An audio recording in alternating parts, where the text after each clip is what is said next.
Bonjour à tous, bienvenue. Aujourd'hui, on va parler des expatriés. C'est une cible tout à fait intéressante et très particulière. Donc, on voulait vous en parler de deux manières. Une petite intro avec Didier Coconas. Salut Didier, merci d'être là.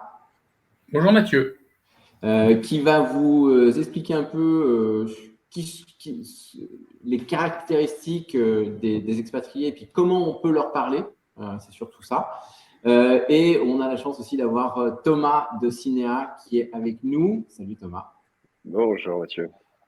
Et qui vous éclairera sur l'un des principaux produits que vous pouvez proposer à cette cible, qui est la nue propriété. Vous allez voir que c'est très très adapté à leurs besoins et que ça peut vous constituer un pack commercial, je dirais, l'approche, le produit, qui est très efficace pour cette cible-là et pour compléter votre organisation commerciale personnelle si jamais vous n'êtes pas déjà bien impliqué sur cette thématique des expatriés.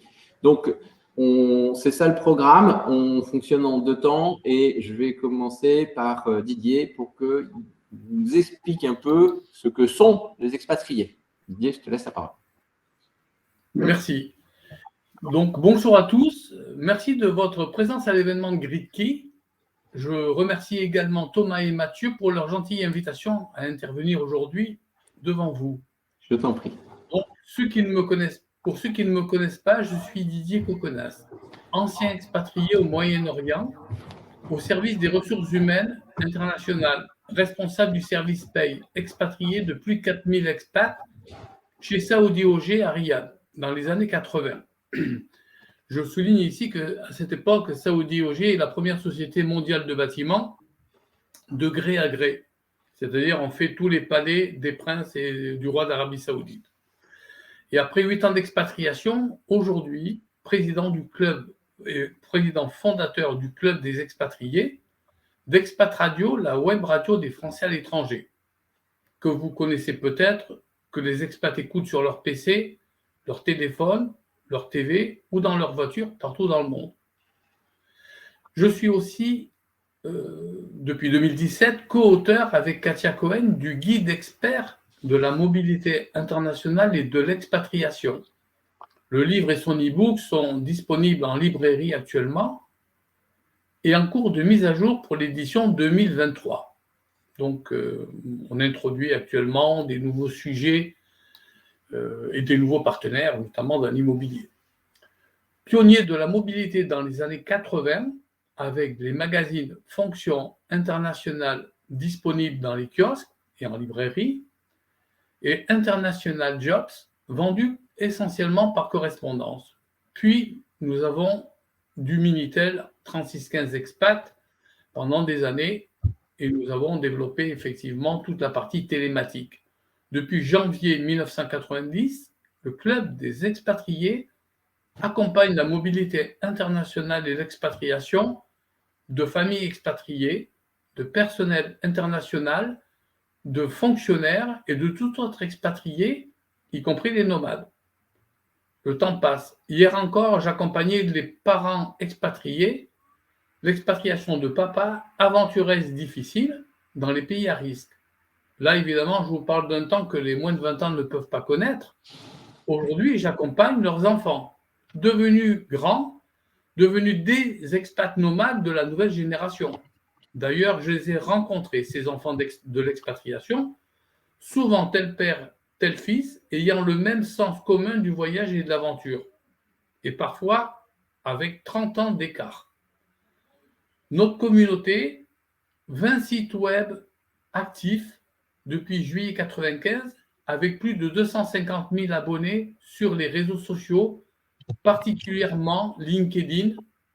Voilà, là aussi, nous avions réussi la transition du Minitel vers Internet. Nous sommes pionniers du web depuis 1995 avec expat.org, le premier site dédié à l'expatriation français. Donc ça, juste si je peux me permettre, pour que vous réalisiez bien, merci pour la présentation un peu de ce parcours, Didier, qui est assez, que tu présentes simplement, mais qui est assez incroyable. C'est-à-dire que Didier a une expérience hyper longue dans cet univers d'expatriation, et je pense que c'est le média qu'il a créé est probablement le premier média aujourd'hui qui parle aux expatriés. Quand vous dites 250 000 c'est considérable. Donc, voilà, je voulais juste souligner ce point-là. Je te laisse poursuivre. Oui, on a bâti notre activité au fil des années. Donc, depuis la période des magazines, puisque nous avons commencé avec des magazines, avec le Minitel, le web et aujourd'hui la web radio, en fait. C'est un enchaînement permanent de nouveaux services et avec une équipe qui est toujours une équipe d'expatriés qui est toujours la même depuis l'origine, en fait. Donc, ce qui fait qu'à 8 ans d'expatriation, on rajoute 33 ans d'activité d'expat, pour faire un court. Voilà, donc les expatriés aujourd'hui, qui sont-ils? Une question que l'on se pose toujours et à laquelle je vais essayer de répondre en quelques phrases, compte tenu du profil évolutif de l'expatrié aujourd'hui, qui n'est pas le même qu'hier et qui change en permanence. C'est dû aux nouvelles technologies, les gens sont connectés, alors qu'il y a encore 35 ans, les expatriés en Afrique n'avaient même pas le téléphone. Donc, c'était le téléphone par satellite sur les chantiers, donc on ne pouvait pas se contacter. Aujourd'hui, le moindre expat qui part dans la journée à Milan, à Shanghai ou dans tous ces pays-là, ça se fait en fait simplement. Donc, c'est beaucoup plus facile aujourd'hui de voyager, de s'expatrier. Grâce à la mondialisation, ces expatriés, ces Français à l'étranger, salariés, freelance, certains binationaux, célibataires ou conjoints avec double nationalité, parce que les expatriés se marient souvent localement, donc c'est aussi la communauté comme ça grandit au fur et à mesure, sont devenus des acteurs incontournables de l'économie, des ambassadeurs de la France à l'étranger, et donc des cibles privilégiées pour de nombreux secteurs d'activité sur des marchés spécifiques. Les expatriés et maintenant les digital nomades sont des consommateurs prisés et recherchés par les marques. Il faut noter aussi, ils ont tous aujourd'hui un point en commun. Quelle que soit la génération, c'est la passion du voyage qui les anime. Aujourd'hui, les entreprises, les acteurs économiques se demandent comment toucher, cibler et approcher en temps réel ces Français qui vivent à l'étranger. Il existe une possibilité fiable que je vais vous présenter maintenant. Le marketing publicitaire des expatriés n'est plus possible à organiser avec les méthodes d'hier et les canaux traditionnels ne sont plus adaptés. Les messages de masse ne sont plus utilisés et sont déconseillés vers cette population exigeante. Autant dire que cette population mérite plus de considération. D'autres techniques existent, comme se mettre en relation avec ces communautés par l'approche directe, personnalisée et sur mesure. Ce que nous faisons déjà au Club des expatriés. On contacte les expats individuellement. Pourquoi? Parce que à tout moment de leur existence d'expatriation ou de mobilité, on est en relation avec eux. On les accompagne pour déménager, on les accompagne dans le choix de trouver une école pour leurs enfants. C'est pour ça qu'on s'intéresse à la famille. On s'occupe du conjoint, des assurances et toutes sortes de choses. Donc, ce qui fait qu'aujourd'hui, on est amené à reconsidérer, d'approcher un expat qui déménage de Paris pour aller à New York. Il va déménager 200 mètres carrés de Paris et on va pouvoir donc l'accompagner, l'installer et le recontacter dans 6 mois en lui proposant une solution d'investissement immobilier en France pendant leur expatriation.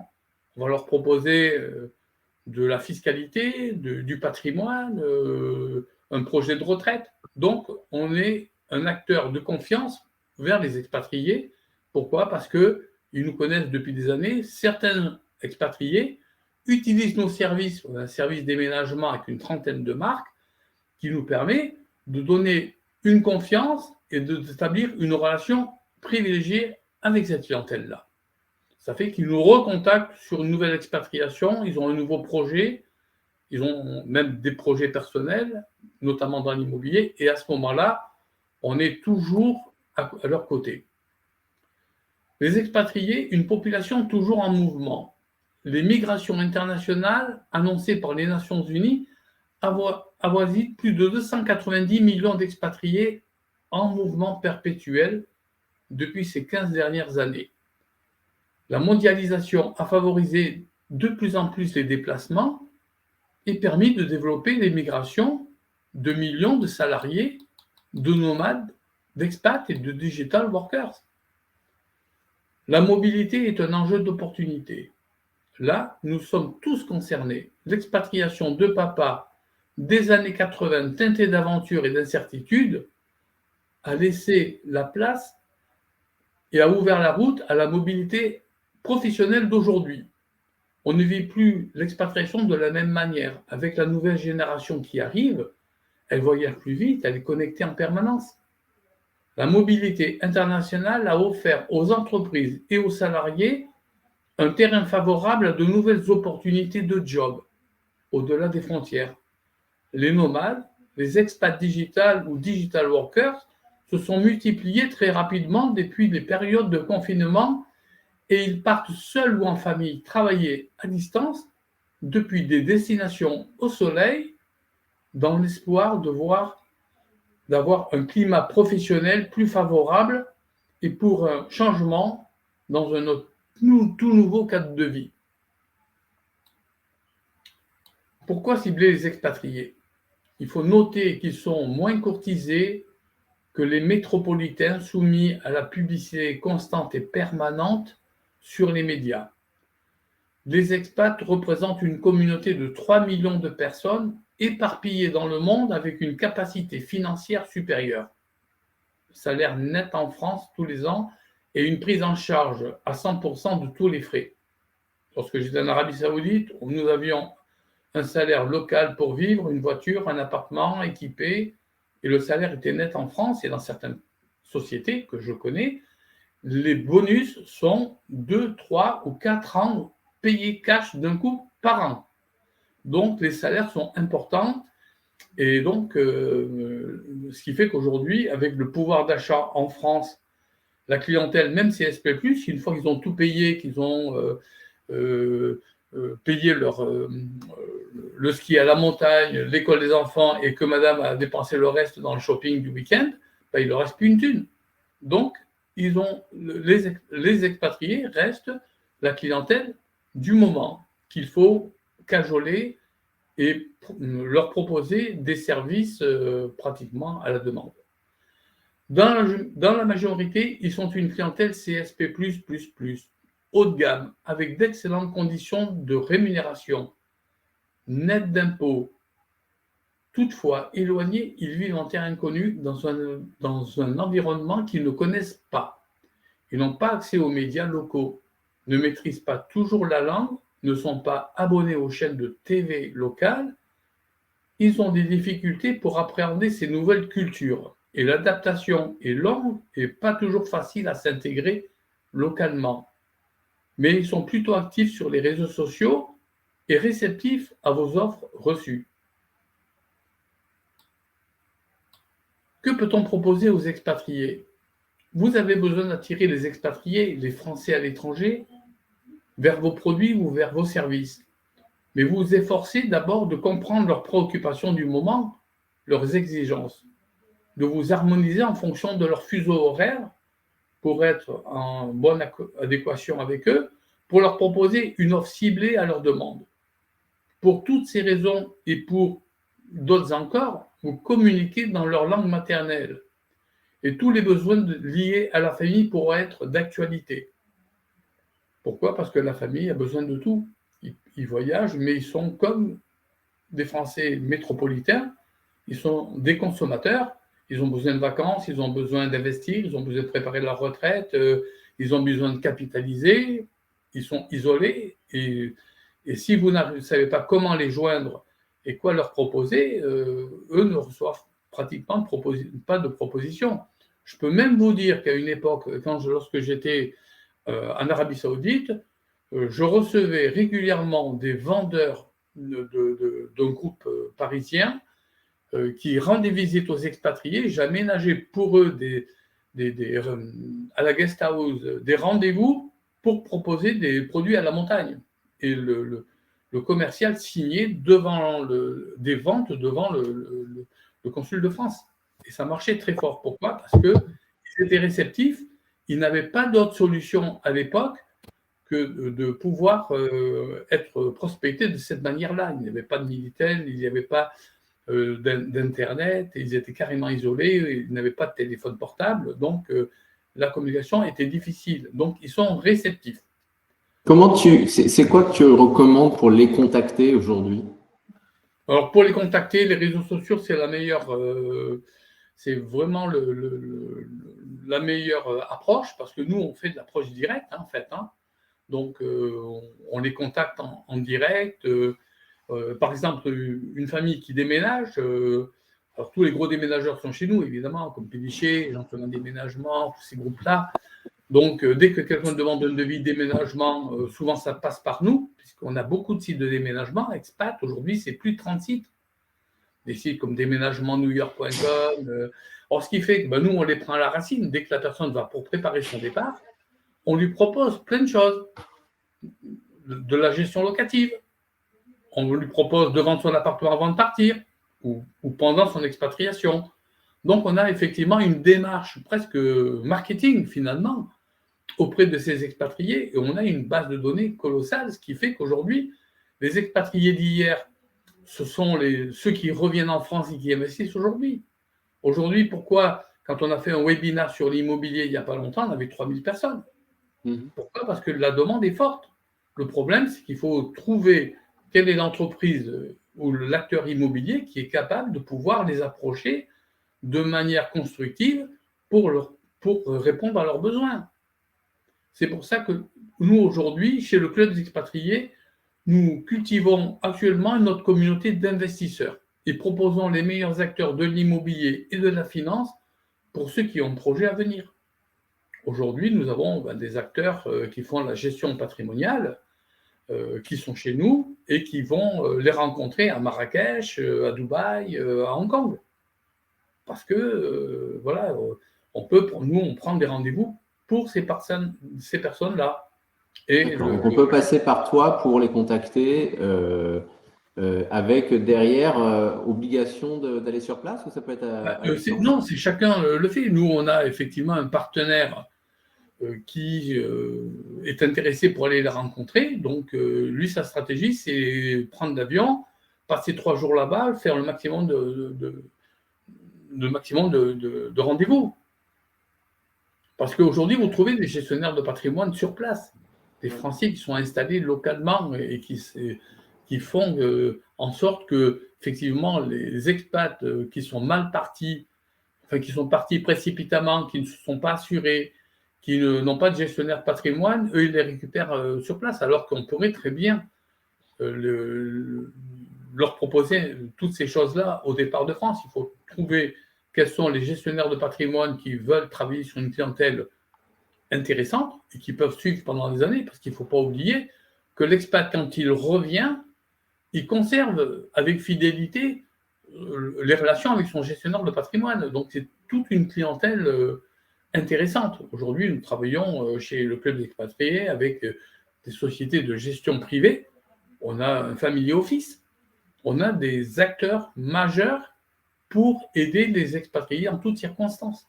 Ça fait partie de notre plateforme de service.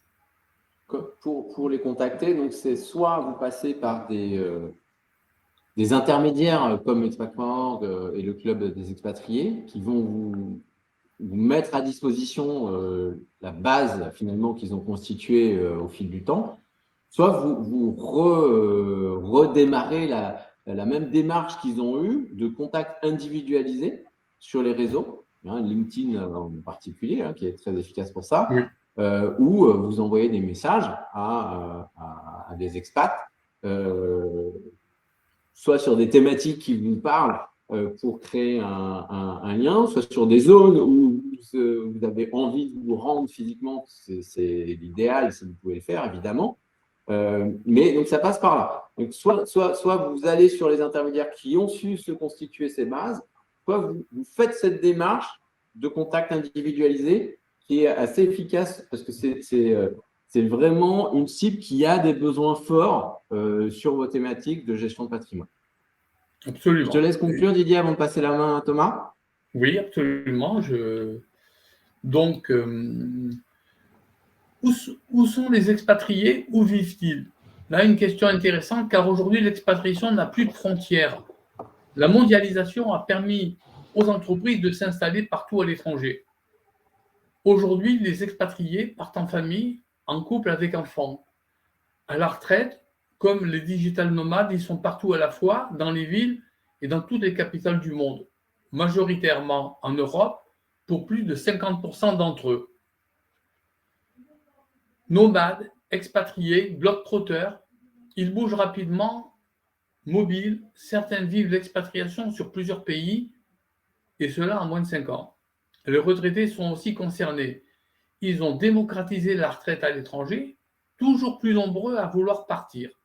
Ils sont aussi une cible majeure. Souvent difficiles à joindre, seuls les réseaux sociaux sont leur principale porte de contact. On pourrait rajouter aussi peut-être la question comment fait-on pour entretenir des relations avec ces expatriés? Prenons l'exemple du Club des expatriés, créé en 1990, qui dispose aujourd'hui de sa propre cellule Community Manager, très performante, avec son animation en temps réel. Elle est en relation permanente sur les réseaux sociaux avec ses différentes communautés. Et cela, quelle que soit la destination.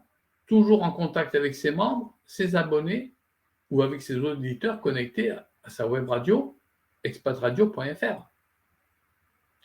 Voilà, je vais peut-être conclure aussi avec une citation que j'aime beaucoup d'ailleurs, de Patin de Michel.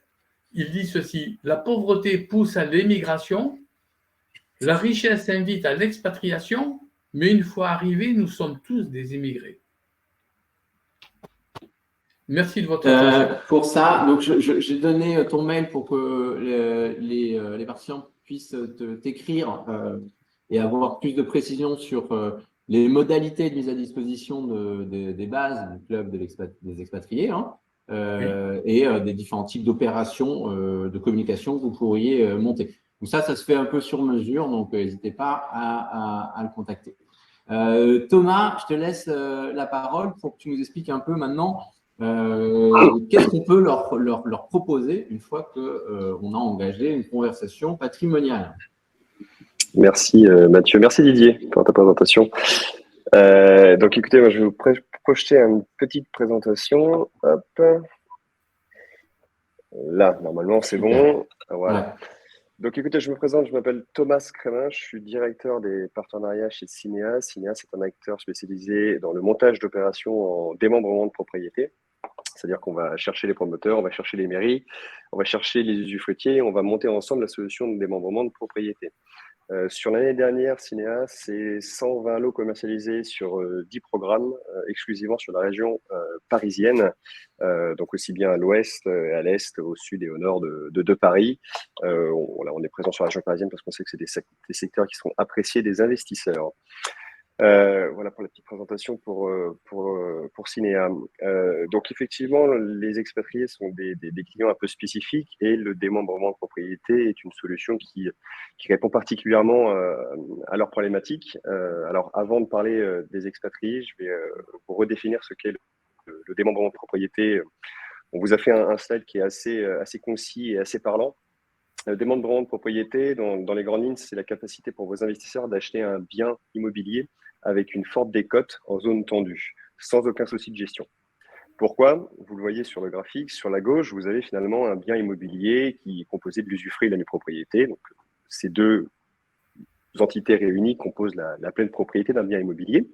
Le démembrement de propriété, finalement, c'est quoi? C'est la capacité d'acheter que la nue propriété, donc que finalement les murs d'un bien immobilier.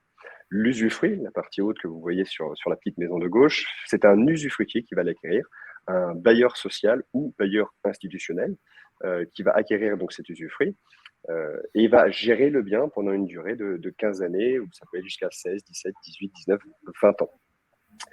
Du coup, sachant que cet usufruitier a acheté l'usufruit, forcément, vous bénéficiez d'une décote par rapport à la valeur marché, puisque vous n'achetez pas la totalité du bien, mais seulement une partie du bien immobilier. Et cette décote peut aller de 30 à 46% de la valeur marché du bien immobilier. Donc, ça fait tout de suite, ça fait tout de suite sens hein, quand on dit une décote de 30 à 46%. Tout de suite, vous comprenez l'intérêt du produit. Pendant toute la durée de l'investissement, mais je vais revenir après, l'investisseur va s'occuper du bien, mais on va y revenir après. Là, je vous présente vraiment juste le mécanisme. Donc, l'investissement dure 15 ans. À la fin des 15 ans, votre premier gain, ça va être finalement la récupération de cet usufruit, qui se fait automatiquement. À la fin de l'investissement, vous récupérez votre usufruit. Et dans un second temps, le deuxième gain possible, c'est la plus-value. Et c'est là que c'est intéressant de choisir une ville à fort potentiel. Et c'est pour ça que chez Cinéa, on est attaché à aller investir en région parisienne, puisqu'on sait que ce sont généralement des villes qui ont des forts potentiels d'évolution du prix du mètre carré. Et donc, c'est là le deuxième gain qu'il va y avoir sur l'investissement en démembrement de propriété, en plus de la récupération de cet usufruit. Donc, c'est un investissement en immobilier sans aucune contrainte et qui vous permet d'avoir deux possibilités d'évolution en termes de gains qui sont juste simplement la récupération de votre usufruit, mais ça c'est tout à fait mécanique, et finalement la plus-value in fine si la ville a fait une évolution en termes de prix du mètre carré.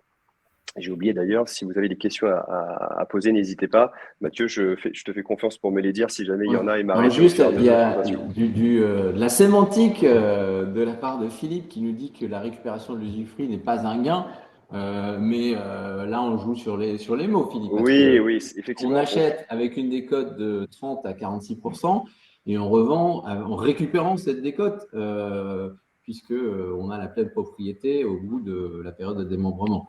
Donc, il y a bien un gain à la fin de ce delta. Je comprends le terme. Effectivement, on ne vous fait pas un chèque de la valeur de l'usufruit à la fin de l'investissement, bien évidemment. Mais si vous venez à vendre le bien, bien vous le vendez valeur marché, donc valeur pleine propriété, nue propriété, usufruit comprise. Et en plus de ça, si vous avez choisi une ville intéressante, vous avez cette fameuse plus-value qui peut se rajouter. On est sur des TRI, je ne devrais pas trop en parler, mais qui sont de l'ordre de 3 à 3,47 triple net chaque année. Alors, il est juste mécaniquement la récupération de votre usufruit sur chaque année. Sans surperformance, sans plus-value, vous avez un TRI qui est de l'ordre de 3 à 3,47 par année. Alors, si vous avez des problèmes d'affichage, il faut vous reconnecter, Laura. Et Gérard qui demande s'il y a une remise en état et qui la prend. Oui, je te laisse répondre, mais oui, évidemment qu'il y en a une. On va y arriver, oui. On va y arriver après. Je vais me permettre de vous donner tous les avantages réels, entre guillemets, du produit par la suite. Là, c'était vraiment juste une présentation de ce qu'est le démembrement de propriété dans les grandes lignes. Quand tu dis 15 ans, c'est entre combien et combien les durées généralement ? Alors en fait ici, donc comme je vous le disais, on est avec des bailleurs sociaux, des bailleurs institutionnels, et la durée minimum est de 15 ans. Si on était avec un bailleur privé, on pourrait avoir des durées inférieures à 15 années, mais le fait d'être avec un bailleur institutionnel, qui a beaucoup d'avantages, puisqu'on le verra tout à l'heure, ça nous permet notamment de déduire les intérêts d'emprunt sur vos autres revenus fonciers, ça a un tas d'avantages. La durée est de minimum 15 ans, et on peut aller 16, 17, 18, 19, 20 années. Tout en sachant, et j'y reviendrai par la suite, qu'on n'a pas de durée minimum d'investissement. Donc, si vos investisseurs souhaitent quitter l'investissement avant cette période des 15 ans, ils peuvent tout à fait le faire, il n'y a aucun souci là-dessus. Mais si on veut aller au terme et récupérer la pleine propriété du bien, il faudra aller jusqu'à ces 15 années. Et si on veut vendre, on peut le faire à qui et comment ? Alors, en général, si vous êtes un partenaire conseiller en gestion de patrimoine, la revente est excessivement simple. C'est-à-dire qu'il y a plus de demandes que de produits finalement sur le marché du démembrement de propriété en marché secondaire. Dans ma carrière, sur le démembrement qui est de 5 années, j'ai vu 2 lots revenir seulement. Donc, c'est très, très rare. Et en plus de ça, quand ils reviennent, les lots sont revendus en général en l'espace de 2 semaines. On a trouvé un acquéreur. Donc, ils peuvent soit nous contacter, nous, société vendeurs du lot, vendeuse du lot, ou eux-mêmes peuvent finalement trouver dans leur portefeuille un client. Et c'est généralement ce qui se passe d'ailleurs. C'est le partenaire CGP retrouve dans son portefeuille client un investisseur qui est d'accord pour racheter le démembrement de son premier client avec une durée inférieure. Parce que forcément, quand il ne vous reste plus que 10 années de démembrement de propriété, là, ça intéresse énormément les investisseurs sur le marché. Donc, je dirais, trouver le client, ce n'est pas le plus compliqué. En fait, après, ça va être plutôt tout ce qui est passé à l'acte notarié qui peut prendre un peu de temps, puisque entre le moment où votre client, enfin le nouvel acquéreur va acheter le lot et le moment où on va passer chez le notaire, il peut se passer 4-5 mois. Parce que si jamais le client le fait via crédit ou autre, ça peut prendre un petit peu de temps, le temps que tout se mette en ordre de marche. Mais voilà, il y a un marché secondaire qui est très liquide. Juste donc pour répéter ce que tu viens de dire et souligner le point clé, il y a peu d'offres sur le marché, donc c'est quand même un marché de pénurie. Donc il y a beaucoup de personnes qui sont intéressées a priori par ces produits, d'une part, et d'autre part, quand vous revendez en cours de démembrement, donc avec une durée de démembrement restante qui est forcément plus réduite que si vous commenciez l'opération. Évidemment que plus la durée de démembrement est réduite, plus c'est intéressant, puisque vous pouvez récupérer la pleine propriété plus rapidement. Alors, la pleine propriété, on la récupère vraiment au bout des 15 ans. Vous ne pouvez pas récupérer la pleine propriété pendant la durée d'investissement. Vous pouvez juste vendre votre nue propriété, donc les murs, entre guillemets, pendant toute la durée, pendant les 15 ans, vous pouvez la vendre, il n'y a pas de souci, mais la pleine propriété, vous ne la récupérez, elle, qu'à la fin des 15 années de démembrement. Oui, le marché de nue propriété, tu le disais, Mathieu, est un petit marché. Effectivement, la nue pro en France, c'est à peu près 2000-2500 lots par an au total. Donc ça fait vraiment pas beaucoup, sachant que le leader sur le marché en fait plus de la moitié. C'est un petit marché. Je peux me permettre de continuer, n'hésitez pas si vous avez des questions. Côté investisseur, je vais venir sur la cible des expatriés juste après, mais là je vous donne vraiment la globalité du marché. On a 3 cibles principales qui sont donc 35-45 ans, les personnes qui veulent se constituer un patrimoine immobilier. 45-55 ans, ça c'est vraiment le cœur de cible de l'investissement des membres de propriété. C'est des cadres supérieurs, des professions libérales, des chefs d'entreprise, voilà, qui souhaitent investir pour préparer leur retraite. On le verra tout à l'heure, parce qu'un des avantages du démembrement, c'est de pouvoir préparer sa retraite également. Et on a une autre cible, 55 et plus, qui eux sont plutôt dans une thématique de succession de leur patrimoine immobilier ou hors IFI et autres. Et on va revenir pour tous ces avantages un peu plus tard aussi. Le démembrement, il faut savoir que là, aujourd'hui, j'ai une cible qui est tout à fait différente. C'est assez spécifique, mais j'ai 2 de mes clients qui ont 2 et 4 ans. C'est les 2 plus jeunes clients. Et ce sont tout simplement les parents qui ont fait une donation à leurs enfants de 150 000 € chacun. Alors, ils ont de la chance, on n'a pas tous ces parents-là, mais voilà. Et les enfants, aujourd'hui, sont propriétaires chacun d'un appartement en démembrement de propriété. Et donc, à 2 et 4 ans, sur un investissement qui dure 15 ans, et bien, patrimonialement parlant, c'est pas bête du tout. Et puis même pour vos investisseurs expatriés, ça peut être très intéressant d'aller faire ce type d'investissement pour leurs enfants. Et justement, en termes d'investisseurs expatriés, qui est le but de notre webinaire aujourd'hui, j'y viens. Quel est l'intérêt finalement de cet investissement pour les expatriés? Les expatriés, on sait qu'ils partent pour des durées en général qui sont de 10, 15, 20 ans. Ils sont, comme le disait Didier tout à l'heure, nourris, logés, blanchis. Ils ont un amour de la France puisqu'ils savent en général qu'ils vont forcément y revenir à un moment ou à un autre, ou en tout cas ils aiment la pierre en France. Donc l'investissement immobilier est un investissement qui les intéresse. La grande majorité d'entre eux ont des LMNP, des résidences secondaires en France et autres. Et c'est vrai que ces investissements-là sont des investissements qui peuvent être un petit peu chronophages par moment, parce que quand vous allez avoir un ballon d'eau chaude qui va péter, eh bien ça va être à vous d'aller le changer, de gérer les travaux et ainsi de suite. Ce qui est finalement les aléas d'un investissement en immobilier classique. À contrario de tout ça, le démembrement permet à vos investisseurs qui sont à Hong Kong ou à Shanghai ou autres, donc à des milliers de kilomètres de la France, d'avoir aucune gestion du produit pendant toute la durée de vie de l'investissement. C'est-à-dire, donc encore une fois, on vous le met ici, aucune gestion, aucune charge, aucun revenu foncier, aucun impôt, aucune taxe. tout est à la charge de l'usufruitier. On va y revenir juste après, dans le slide d'après, mais c'est vraiment un investissement qui est serein pour votre investisseur. Lui, il aura acheté la nue propriété d'un bien. Alors effectivement, il n'en touche pas les loyers, hein, c'est l'usufruitier qui va les toucher. Il n'en touche pas les loyers provenant des biens, mais pour cela, il bénéficie d'un investissement zéro tracas, puisqu'on ne vient l'embêter sur absolument rien du tout pour toute la durée de vie du produit. Si je peux là aussi ajouter une chose sur pourquoi c'est adapté aux expatriés. Tu viens de le dire, un premier argument, c'est qu'il n'y a aucun souci de gestion, vraiment il s'occupe de rien. Donc ça reste un investissement immobilier, mais il s'occupe de rien, donc c'est rare. Et ça vient avec une contrepartie qui n'est pas négligeable, c'est qu'ils ne peuvent pas le louer eux-mêmes et donc ils ne touchent aucun revenu foncier. Alors ça, c'est pas commun, c'est vraiment ça la nue propriété et ce système de décote. C'est pas un cadeau, la décote, c'est parce que pendant 15 ans de durée de démembrement, ils sont OK pour ne pas toucher de revenus fonciers. Et pourquoi c'est très, très adapté aux expats, c'est que généralement, ils n'ont pas besoin de revenus complémentaires, ces personnes. Cependant qu'elles sont en expatriation, ils gagnent très, très bien leur vie. Ils n'ont pas besoin d'avoir des revenus qui viennent compléter leur revenu du travail. Et donc, ils ont cette chance incroyable de pouvoir investir sans avoir à toucher des revenus fonciers, des revenus de loyer. Et ça, c'est ça qui les rend éligibles à la NUPRO. Et donc, avec cette capacité à investir sans aucun souci. Certes, ils ne touchent pas de revenus, mais ils n'en ont pas besoin tout de suite. Et évidemment, à terme, lorsqu'ils ils retrouveront leur pleine propriété, ils pourront à nouveau toucher des revenus. Et là, j'imagine que tu vas en parler quand tu vas parler de la retraite. On a plusieurs questions sur le financement des biens. Est-ce que tu peux nous en dire quelques mots? Comment ça se finance? Est-ce que c'est compliqué de financer la nue propriété? Alors, c'est un petit peu plus compliqué depuis, on va dire, le mois d'octobre 2022.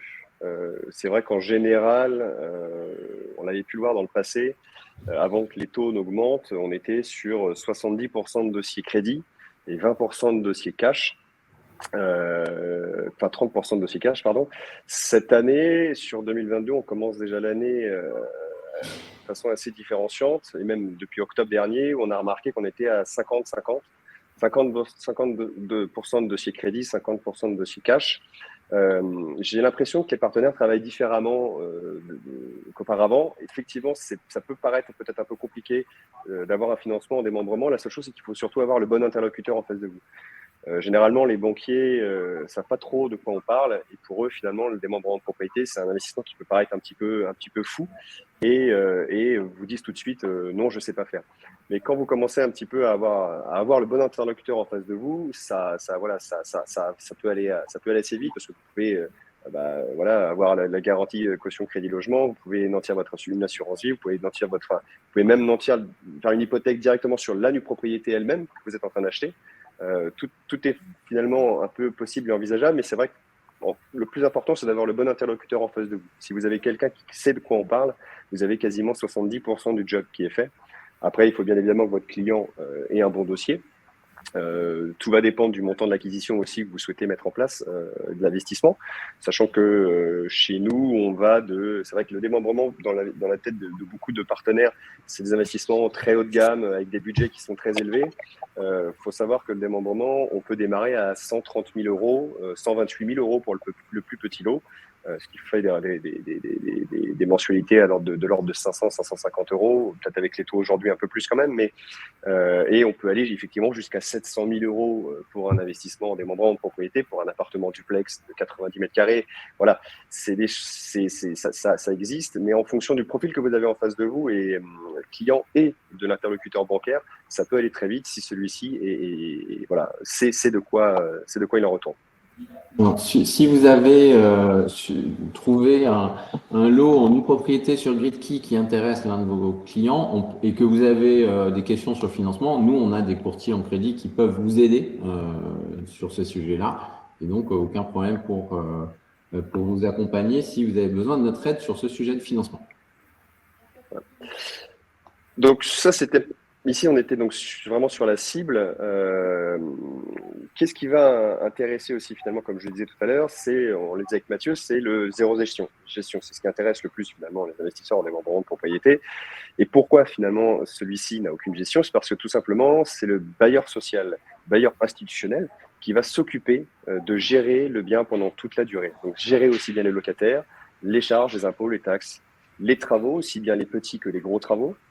Il va s'occuper également de reloger le locataire. Il faut savoir que 6 mois avant la fin du démembrement, le bailleur social a l'obligation de proposer 3 logements similaires aux locataires déjà en place, et que ce locataire n'a pas un bail loi 89 classique, il a un bail avec une durée déjà définie, où il sait qu'il devra quitter le bien.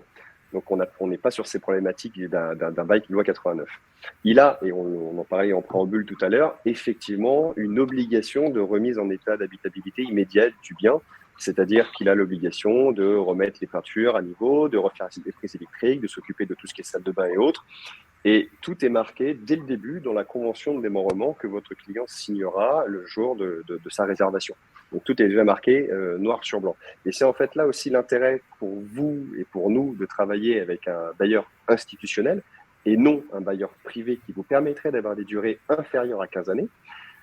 Le fait de travailler avec ces bailleurs institutionnels, c'est finalement d'avoir face à vous des organismes qui gèrent des millions d'euros et des milliers d'appartements à travers la France, et donc finalement une sécurité quant à la remise en état du bien in fine. Parce que quand vous avez face à vous Action Logement, donc un organisme quasiment d'État, qui prête de l'argent à des bailleurs sociaux, qui sont donc les personnes qui vont s'occuper du bien de votre investisseur pendant toute la durée de l'investissement.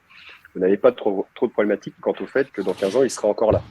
Alors que si vous travaillez avec un bailleur privé, donc avec potentiellement des durées d'investissement qui sont plus courtes, personne ne peut vous garantir que dans 10 ans, ce bailleur sera encore en vie et que les travaux seront remis en état, l'appartement sera remis en état à la fin de l'investissement. Donc nous, on a préféré favoriser l'investissement avec un bailleur institutionnel pour assurer cette garantie-là à vos investisseurs et d'avoir un investissement vraiment carré, avec aucun risque pour votre investisseur. C'est un point très, très sécurisant. Hein. Je pose une question sur le sujet. On peut avoir peur si c'est le bien il est géré par quelqu'un d'autre que soi-même et on loge dans le social. Attention, ça va dégrader mon logement, la personne va squatter, va plus vouloir partir. En fait, il faut comprendre que c'est un produit qui est institutionnalisé, c'est-à-dire qu'il est encadré contractuellement et vous avez quelqu'un avec ce bailleur institutionnel. Ça veut dire quoi? Ça veut dire que c'est quelqu'un de complètement fiable, qui a un process qui est déjà installé contractuellement. C'est-à-dire qu'à la fin du démembrement, 6 mois avant, comme dit Thomas, il va commencer à reloger les personnes. Donc, vous avez forcément un bien qui vous sera rendu vide et garanti. Et il va aussi remettre en état parfaitement le logement. Ça aussi, ce n'est pas des travaux à la petite semaine parce que je cherche à faire des économies, etc. C'est un processus, en fait. Donc là, vous êtes vraiment dans quelque chose de très industriel, en fait, et qui est hyper rassurant parce que c'est contractuellement complètement installé. Et les acteurs qui mettent ça en œuvre sont des acteurs qui ne cherchent pas à faire des gains de bout de chandelle ou à vous arnaquer, etc. C'est ça qui est très intéressant, Mathieu. C'est ça qui est très. Tu vas vraiment dans le mille, c'est-à-dire qu'on a eu la chance de voir le bilan d'un bailleur social. Et à l'inverse de n'importe quelle société qui existe dans le monde, je pense, ils n'ont aucun but lucratif, entre guillemets. Ils sont vraiment pas là pour aller chercher une plus-value à la fin de leur investissement. Ils sont là pour répondre à une obligation de logement. Et c'est vrai qu'on a vu ce bilan et on est tombé des nues parce que c'est vrai que s'ils gagnent 100 000 euros à la fin des 15 années d'investissement, c'est déjà pas mal. Ils sont vraiment pas là pour faire 1 million de chiffre d'affaires à la fin et c'est vraiment pas ça le but du jeu. Et ils mettent effectivement, ils prennent de côté, ils mettent de l'argent chaque année, ils mettent de côté pour préparer les travaux tout au long de la vie du projet. Donc c'est vraiment face à vous n'avez pas juste une société qui va essayer de gagner de l'argent, c'est une société qui répond à une obligation légale de logements sociaux. Donc, il peut y avoir des obligations de remise en norme DPE. Ils doivent respecter toutes les lois qui sont en place, donc effectivement tout ce qui est normes énergétiques.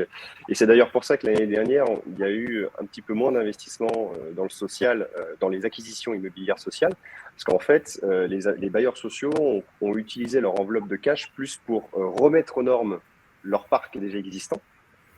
Donc des travaux monstrueux, vous avez dû le voir, ça se voyait dans toutes les villes de France, tous ces logements sociaux qui étaient remis en état, où on voyait qu'ils avaient remis l'extérieur pour pour isoler par l'extérieur. Enfin, il y a eu énormément de travaux qui ont été faits et beaucoup des millions d'euros d'investissement qu'ils font en général dans l'acquisition de nouveaux biens a été utilisé l'année dernière pour remettre en état leur parc. Donc oui, ils ont effectivement aussi cette obligation de remise en état. Alors, aujourd'hui, quand vous achetez un bien aujourd'hui en nue propriété, c'est donc généralement, en tout cas chez nous, toujours de la VFA.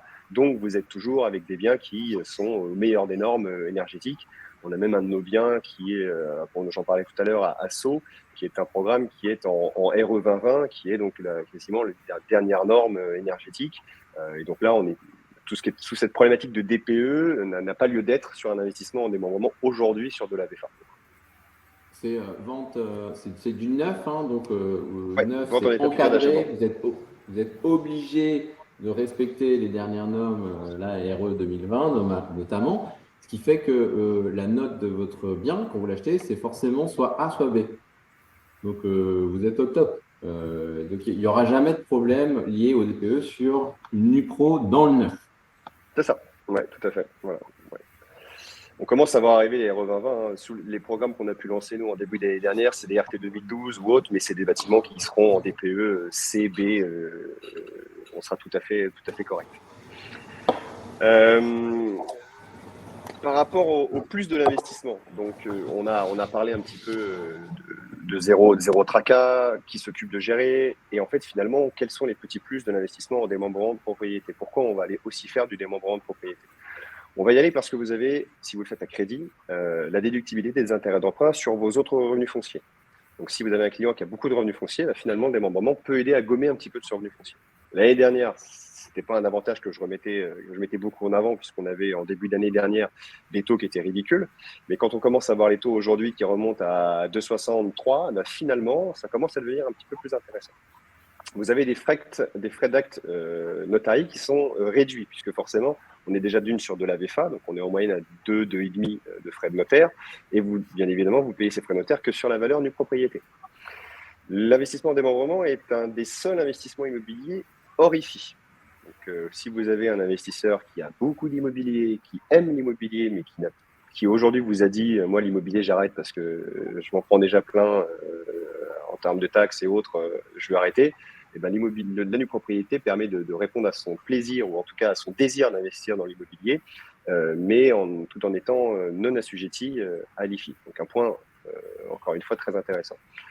On le disait tout à l'heure, marché secondaire attractif, donc je ne vais pas revenir dessus, on l'a déjà dit tout à l'heure, mais un marché secondaire qui est très intéressant et qui est plutôt assez rapide pour trouver un nouvel acquéreur. Un des points majeurs, et on l'a dit tout à l'heure, aucune obligation de détention minimum. Et ça vraiment, je vais m'arrêter dessus un petit peu plus, quelques secondes, c'est très important. C'est contrairement à un investissement Pinel ou d'autres typologies d'investissement en immobilier, ici, vous n'avez aucune durée minimum d'investissement. Si votre client souhaite revendre au bout d'un an, ce qui est un peu dommage, mais s'il souhaite le refaire au bout d'un an, il peut le faire. Il n'y a aucune problématique. Moi, ce que je conseille en général, c'est quand même de le garder au minimum, si vous êtes sur 15 ans, au minimum 5 ans. Parce que quand vous revenez sur le marché secondaire avec une NuPro qui a 10 ans, ça partira très simplement. Mais il faut savoir qu'au fur et à mesure des aléas de vie d'un couple ou d'une personne, je ne sais pas moi, un divorce ou autre, le bien peut être revendu. Il n'y a pas de durée minimum. Calcul de la plus-value sur la valeur pleine propriété. Ça, c'est très intéressant également parce que, comme je vous le disais tout à l'heure, le démembrement de propriété, c'est important d'aller choisir une ville en laquelle on croit et pour laquelle on se dit qu'il va y avoir une surperformance qui va nous permettre de faire surperformer notre bien. Donc, essayer de dépasser ces 3,47 de TRI annuel, essayer d'aller chercher encore plus via la surperformance. quand je vous dis calcul des plus-values sur la valeur pleine propriété, c'est pour vous dire que même si le marché reste flat, même si vous choisissez une ville qui n'aura pas surperformé, eh bien finalement, votre client, lui, ne sera pas plus embêté que ça, ou en tout cas, il gagnera quand même de l'argent, puisqu'en fait, je vous donne un exemple. Aujourd'hui, on est en année N, on va dire. Votre investisseur achète la nue propriété d'un bien, 60 000 euros. La valeur pleine propriété, c'est 100 000. Il fait ses 15 ans d'investissement et dans 15 ans, il revend son bien. Malheureusement pour lui, le marché de l'immobilier n'a pas évolué. Il a choisi une ville qui n'a pas surperformé. Il revend son bien 100 000 euros. Il y a une différence, on est d'accord, de 40 000 euros qu'il va donc engendrer en bénéfice, entre guillemets. Eh bien, il ne sera pas imposé puisque vous le revendez le même prix auquel vous l'avez acheté 15 ans auparavant.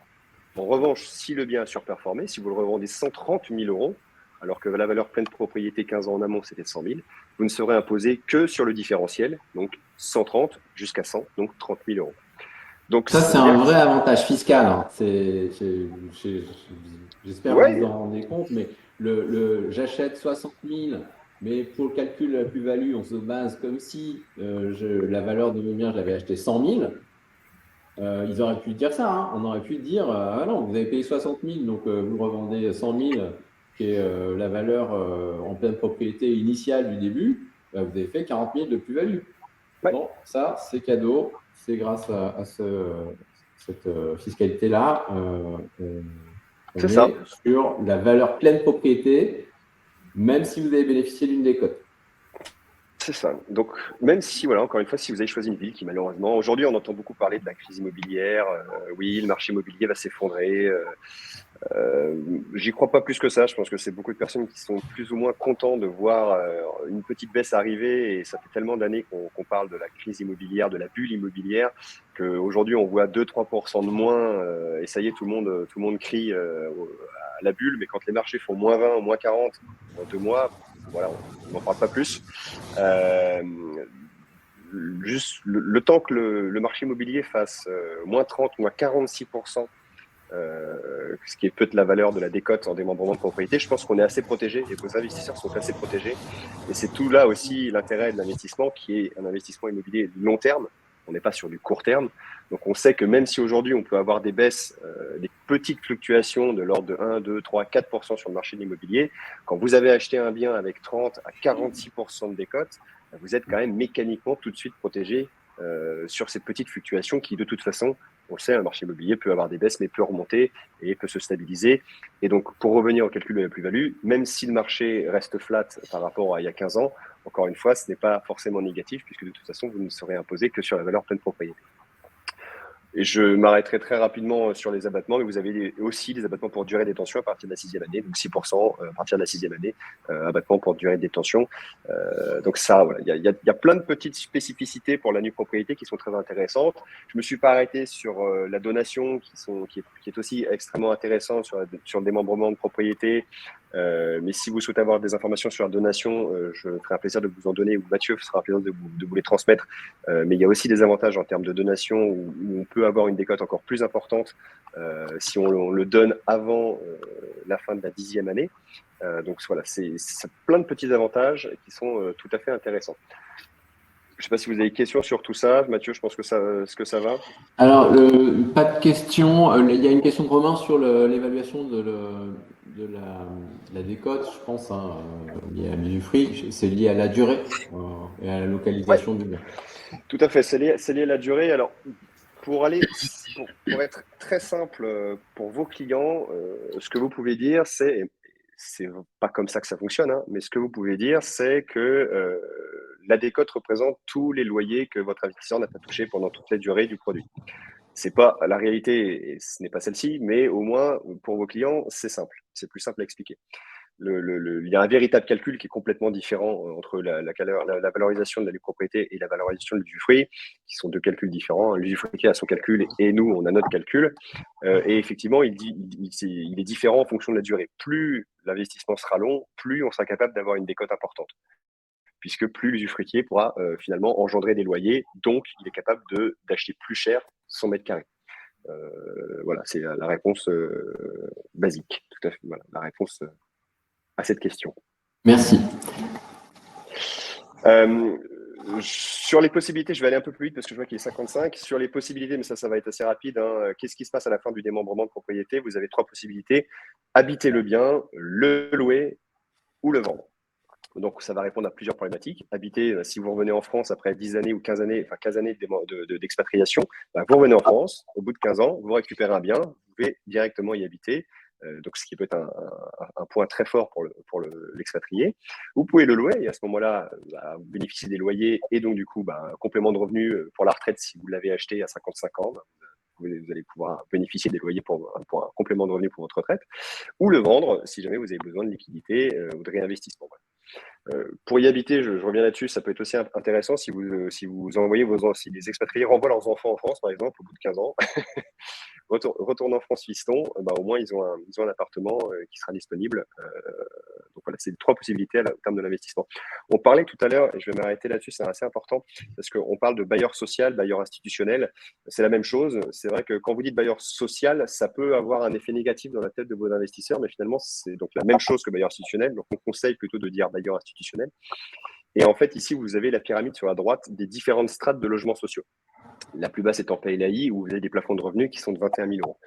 Nous, chez Cinéa, on va majoritairement travailler avec la tranche finalement la plus haute, qui est le logement intermédiaire, qui sont quasiment les plafonds Pinel. Donc en fait, vous vous retrouvez avec des typologies de locataires dans vos biens qui ont des plafonds de revenus, pour un couple sans enfant, de plus de 57 000 euros. Donc on est loin de l'image qu'on peut avoir du logement social et de la tour très moche en banlieue parisienne avec les paraboles au balcon. C'est pas du tout ça. On a des programmes, et comme on le verra après, des programmes immobiliers qui sont tout à fait bien faits, bien finis, avec des belles architectures. Donc voilà, on travaille avec ces typologies-là de locataires, et c'est vrai que dans la tête de vos investisseurs, voilà, faut réussir à pas s'arrêter sur le côté social. En fait, finalement, on vous a mis un petit exemple à gauche, je vais aller assez vite, hein, mais vous avez donc Action Logement, qui est l'organisme entre guillemets national qui récupère l'APEC, un ancien impôt patronal, auprès des sociétés cotisantes, qui le reverse sous forme de prêts à ces différents bailleurs sociaux avec lesquels on travaille. Ces bailleurs sociaux achètent cet usufruit pour y placer leurs cotisants, et finalement, les cotisants, qui sont-ils? Ce sont finalement les employés de sociétés qui sont placés par leur DRH. Donc, en fait, vous vous retrouvez à avoir des salariés de société qui sont placés dans vos appartements. Donc, on n'a pas une personne venue de nulle part. Ce sont des employés de société, donc qui, finalement, ont aussi, entre guillemets, un devoir vis-à-vis de leur entreprise. Donc, ils ne vont pas s'amuser à faire n'importe quoi dans les biens qu'on leur met à disposition. Donc, ça, c'est un critère aussi supplémentaire dans le terme de sécurité du bien, même si, encore une fois, à la fin de l'investissement, le bailleur doit remettre le bien en état. Mais ça permet à vos investisseurs de se dire aussi, oui, mais pendant toute la durée, j'ai quand même quelqu'un qui est cadre, jeune cadre dynamique, ou quelqu'un qui travaille dans une société et qui a eu le droit d'aller dans ce bien parce que sa société est cotisante à ce fameux, à cette PEC. Donc ça, c'est… Oui, je t'en prie. Oui, pardon, je te coupe, mais je voulais faire un aparté pour répondre à Jean-Pierre, parce que sur la revente, si on revend une fois qu'on a la pleine propriété, il n'y a plus de relation avec le bailleur. Donc, c'est comme si on détenait un bien classique et on le revend. Donc, c'est un tout bien à fait normal. Si on le revend en cours de démembrement, le prix, il va être fixé de gré à gré. Cinéa peut vous aider à le fixer, mais en gros, pour avoir un ordre d'idée, déjà, vous faites un prorata du temps qui reste. Tout à fait. Si vous êtes à la moitié du temps du démembrement, vous pouvez dire que vous divisez votre décote par 2 et vous n'êtes pas loin de la vérité. Exactement.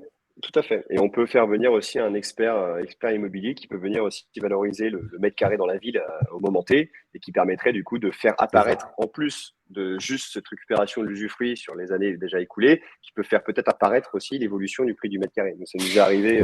Alors, on n'a pas eu de revente avant le terme de l'investissement, mais on avait fait un programme à Suresnes il n'y a pas très longtemps, et c'est vrai qu'entre le moment où les clients avaient acheté et le moment où le bâtiment avait été livré, le mètre carré avait fait plus 700 euros en 2 ans.